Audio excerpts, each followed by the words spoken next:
in reparation for my sins, for the intentions of all my relatives and friends, and in particular for the intentions of my Holy Father. Amen. We pray the Angelus. The angel of the Lord declared unto Mary, And she conceived of the Holy Spirit. Hail Mary, full of grace, the Lord is with thee. Blessed art thou amongst women.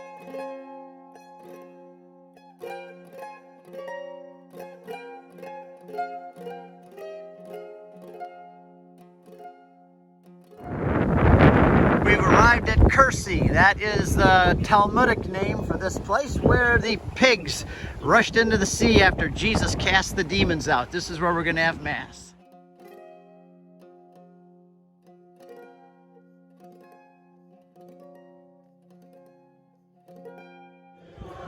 This is the site of Kursi, where there's the largest monastery found in the Middle East, and right up there is where the man of the Gadarenes was in the tombs.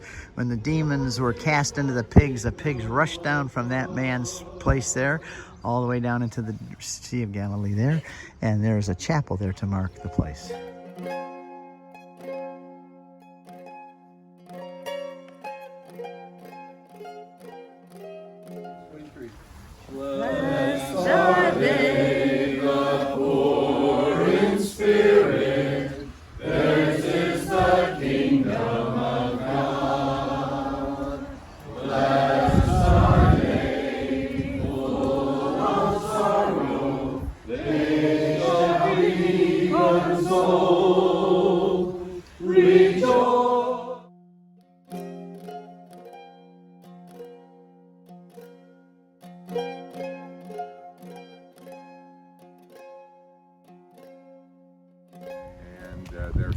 They're still in our property today. So this was back in '73. The only thing I want to say is that the church that you're standing in, which is a complete reconstruction, by the way, those pillars that we're talking about, these are reconstruction. They were found on the side that we just pulled back up. The central nave of the church has lost all its mosaic.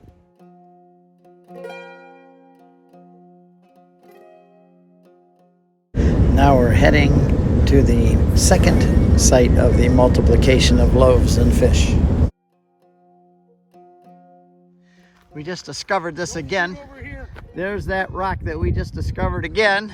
Janet and I found that, and that's where Jesus multiplied loaves and fish on the eastern shore of the Sea of Galilee, because Capernaum's right over there.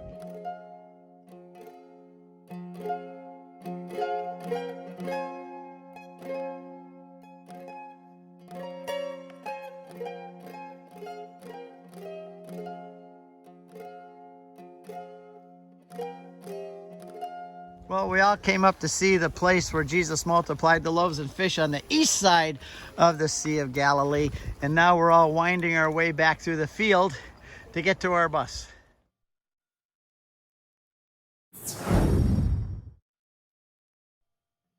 We've just arrived at the archaeological site of Bethsaida, and there you can read it. Nice pictures. Jesus on the shore here calling Peter and Andrew, who are from this city. You also have what the houses might have looked like. This is the winemaker's house, which we saw up there. We're going to see up there. And the fisherman's house, which we're going to see. And this is right on the shore of Galilee at the time when the fishermen came in. There's the story of Bethsaida.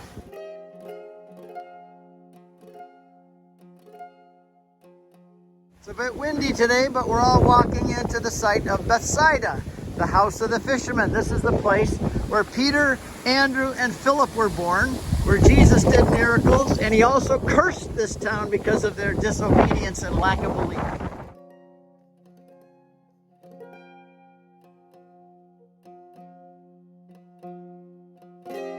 It says, and then they came to Bethsaida. And they brought a blind man to Jesus and implored him to touch him. Taking the blind man by the hand, he brought him out of the village. And after spitting on his eyes, that is really unsanitary. That is really, really unsanitary. He brought him out of the village and spit on his eyes, laying his hands on him, he said, "Do you see anything?" And he looked up and said, "I see men, for I see them like trees walking around. He only knew what a tree was because he hugged it before. Then again, Jesus laid his hands on his eyes, and he looked intently, and he was restored, and he began to see everything clearly. And he sent him to his home, saying, "Do not even enter the village."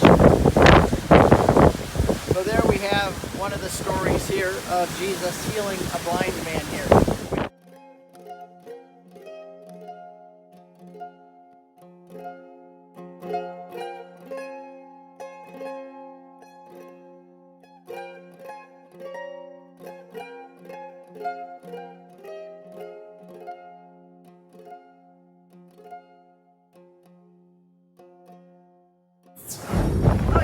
So where are we going now? We're going to the Golan Heights Winery for a wine tour and tasting. This is going to be fun. Yard? We'll do this tour together. First of all, some explanations here about what's so special in this area, the Golan Heights, as the wine growing area. We'll go outside, speak about the production process, the aging process. We'll visit the barrels.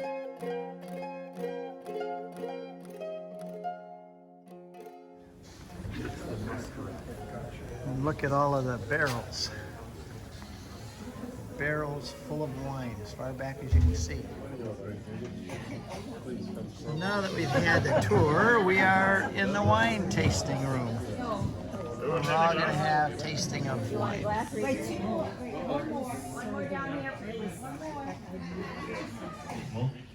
Some explanations about the brands that we have here, the labels that we market here. So we grow here 19 different types of grapes. From those grapes we produce around 50 different types of wines. And we market those wines at 4 different brands, 4 different labels. Openers, and the source of openers: hydraulic, electric, pneumatic, atomic, nuclear, Iranian one. I heard they're working on it right now, the Iranian opener.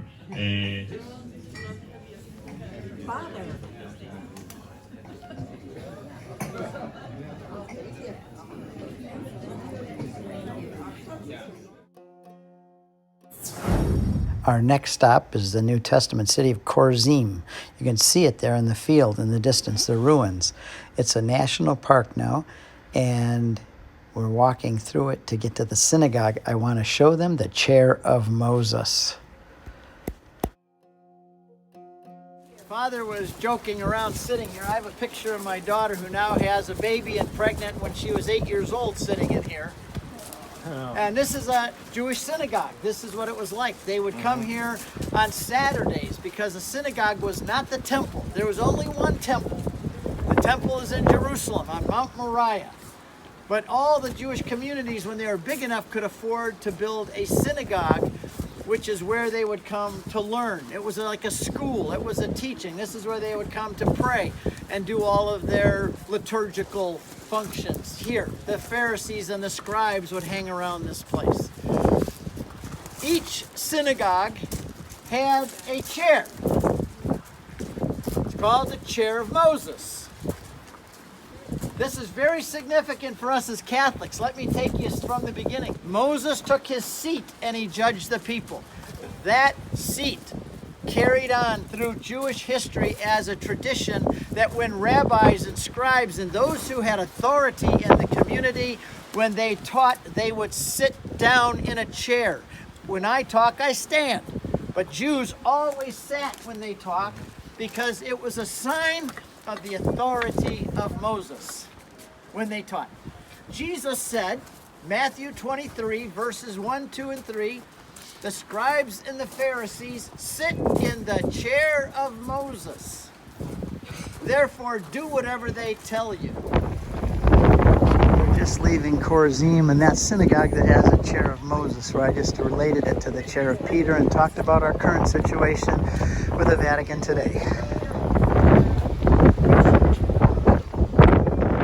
We had a schedule to eat at the Tangerine restaurant for St. Peter's Fish, but because there's so many people, that was crowded, and they suggested we go to the Magdalena, where we had dinner last night, and they would feed us there. So that's where we went. What a blessing.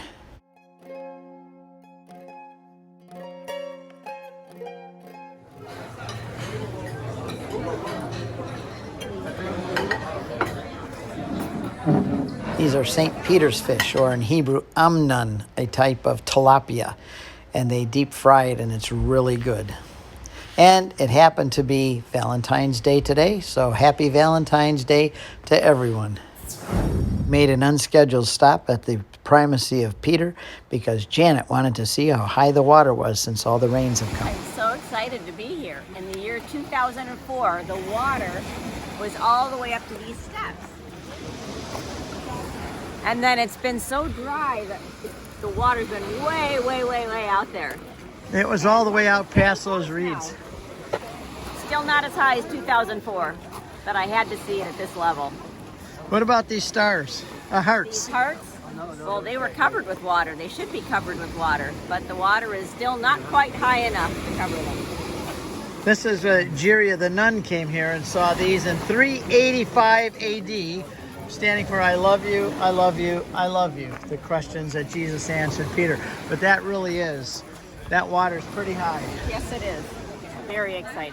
That really is amazing because that water was 100 yards out or 50 yards out anyway. So all the rains in the last weeks have raised the Sea of Galilee tremendously. Very nice to see. And up in the front there is the rock where we've seen before with Holy Land Part 1, where Jesus fed the disciples that morning. And we're all heading back up to the bus for a free afternoon. And that's where I did it. Well, it's 4:40 p.m. The rest of the day is free.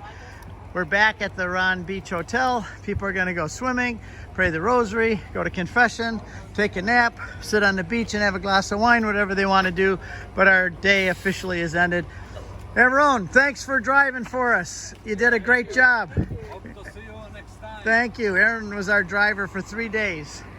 So everybody's settling in for some downtime today. Look at that. Welcome to the Holy Land Footprints of God with Steve and Janet Ray. There's the Sea of Galilee.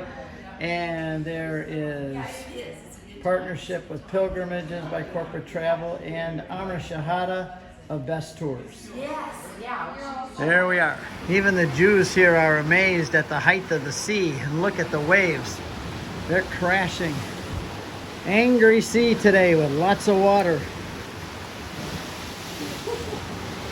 This is amazing. We haven't seen it like this for a long time. Whoa. Boom. This is quite amazing.